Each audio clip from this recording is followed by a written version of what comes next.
I am 33 female, don't think I'm in the wrong here, but the way my neighbors reacted to me has me second-guessing myself. A few days ago I woke up at 8:30 a.m. and was about to let my large dogs out into my fenced backyard. At the last second I checked my phone and saw that my next-door neighbor Catherine had sent me a text at 1 a.m. telling me there would be contractors in my backyard power washing her house from 8 to 9 a.m. Here's my issue. I wouldn't mind letting them in my yard if that made the work easier. But Catherine never asked, she just told me it was happening, with 7 hours notice, in a text sent to me while I was asleep. It was just by chance that I saw it before I let the dogs outside, and had I not seen it, I could have let my dogs out into my yard with contractors already in the yard. One of my dogs is a very fearful dog, and while he has never bitten anyone, that is only because I work extremely hard to protect him from unwanted encounters with strangers, advocate for him and his personal space and special needs, and never let anyone get close to him without measures taken to make sure everyone is safe. He is a very loving and special dog, so this is just not a risk I'm willing to take because I want to be a responsible dog owner. My neighbors know this, and they know he's scared of pretty much any person that I don't carefully introduce him to. I also have very clear signage on all the gates. But they told the contractors they could go into my yard. Didn't ask permission, didn't wait for my answer. I felt this was an egregious overstep, and just kinda rude and entitled of them to not ask me permission, and just tell me it was happening like I had no say in the matter.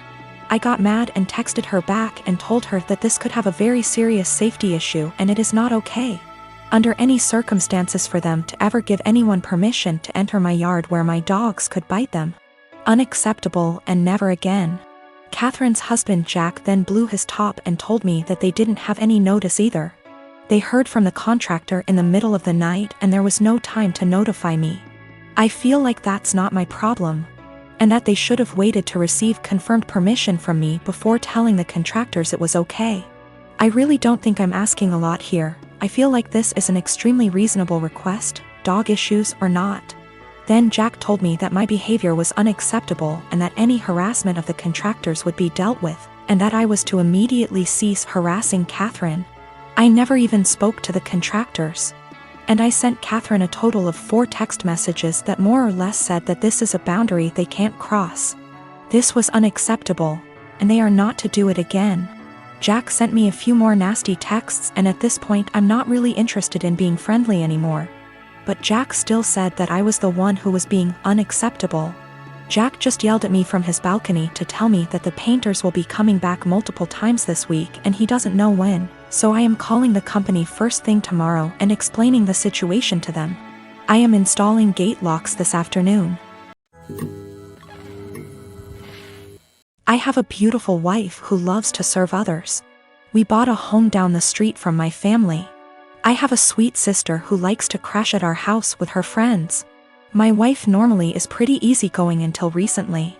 My sister's friends have been leaving messes, mostly towels on the floor after using our pool. My wife got upset picking up after them every day.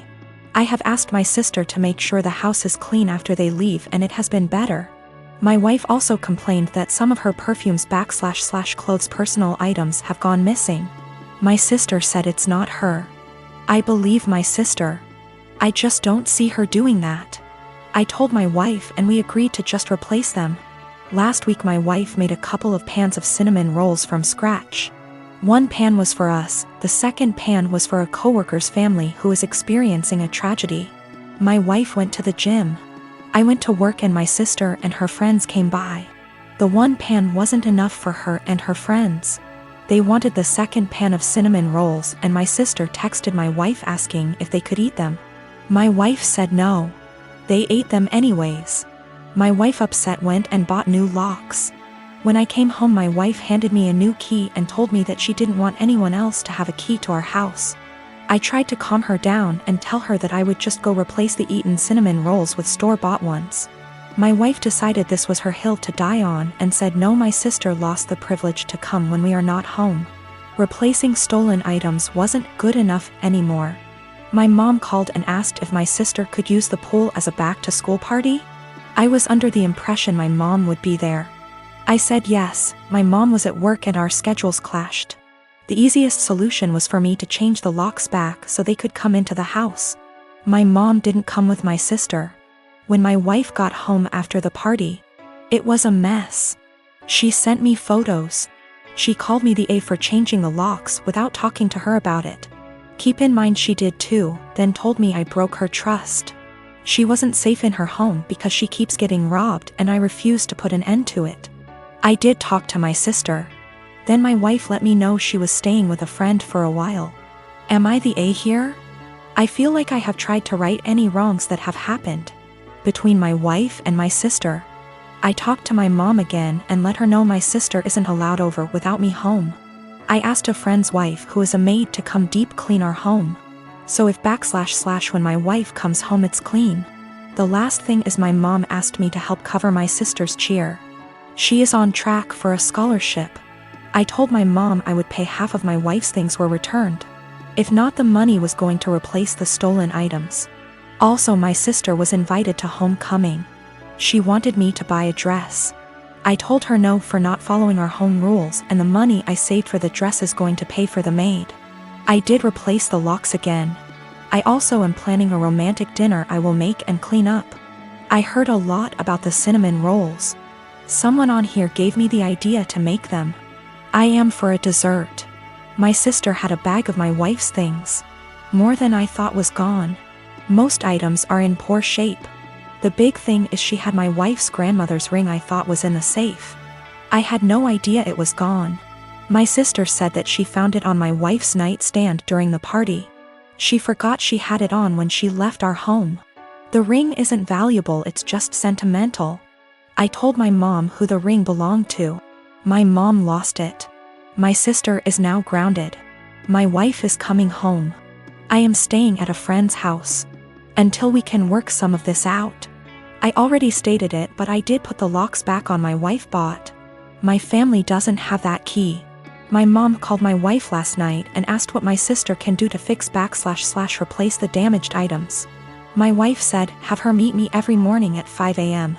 I decided to tag along and see what my wife had planned, trying to support her in whatever punishment she decides to do. You know, the cinnamon rolls. My wife's co-worker's 4 years old is in the final stages of cancer. My wife's plan is for my sister and her to prepare breakfast, get their other kids up and ready for the day, start laundry, basic cleanup, so her co-worker and his wife can spend as much time as he can with the sick child before work. My sister was silent the whole time coming back home. I can tell it really hit her that her life isn't as hard, even being grounded. I have a home daycare. I like to think I'm pretty lenient, but I do have one big rule: don't make me the bad guy. I understand we might have different rules, but don't make your child resent me by not backing me up. Anyway, another rule is I don't allow outside toys or electronics. Kids can bring the stuffed animals for nap if they're sleeping on rest mats, but I don't want to be responsible if something gets broken. Years ago, I used to let kids bring whatever.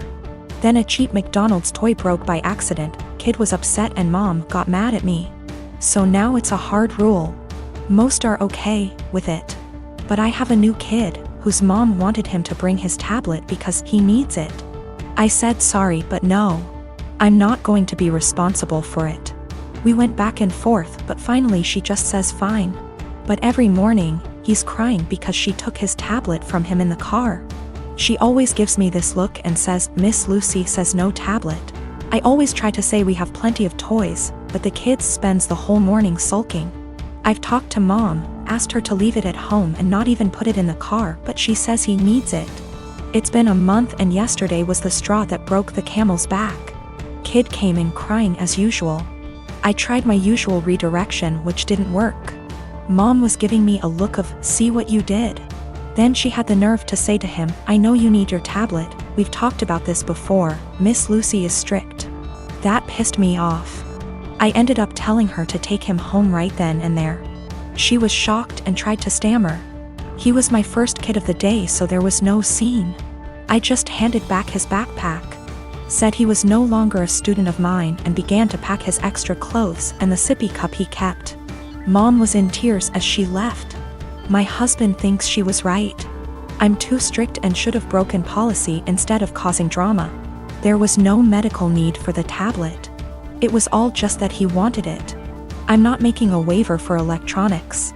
That won't stop other issues with the tablets, such as jealousy and drama, so my "don't make me the bad guy" rule has been misunderstood, partly as I worded it poorly.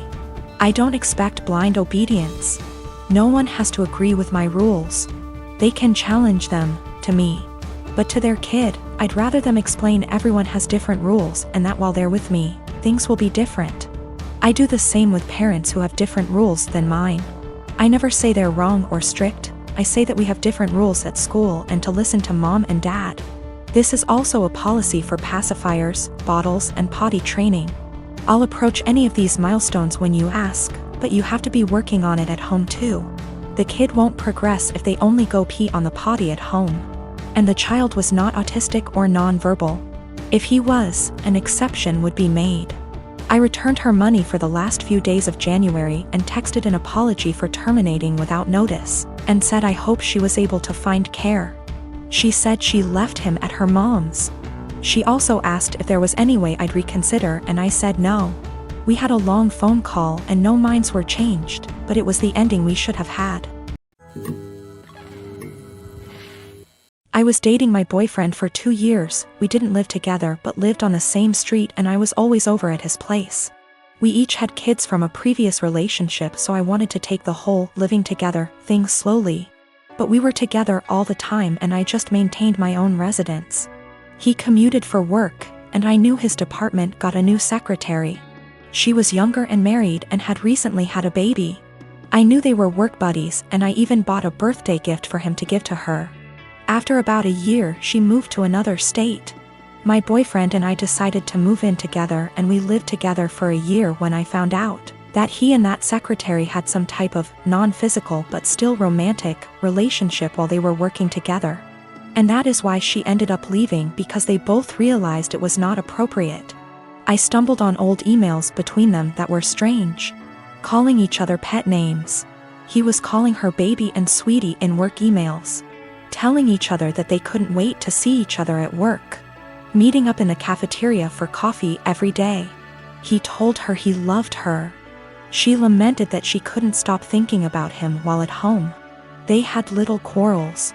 I also realized that he was still Facebook friends with her. We talked a lot about this and he said he was just so unhappy at work at the time and unhappy with our relationship, because we didn't live together, that he was vulnerable to attention from a beautiful woman. He said it never became physical, but they were very emotionally entangled at the time for many months. I had no idea at all.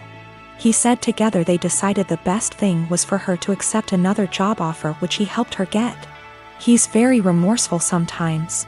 Other times he will tell me that it's partially my fault because I rarely stayed over. I was doing everything for him to help him out because I knew how busy he was and how stressful life was for him back then. He will also try to tell me I was too cold. I've tried to move past this. I told him he needed to delete her from Facebook, and he did. It's been over a year since I found out, but I still feel so much hurt and anger if I think about it, or if something triggers me. Even something as stupid as a movie where the man is hooking up with his secretary. It's been over a year of anger, fighting, hurt and drama. The man I thought I was with is not the guy who would speak to his married secretary like that. Should I just give up? I'm tired of feeling this way.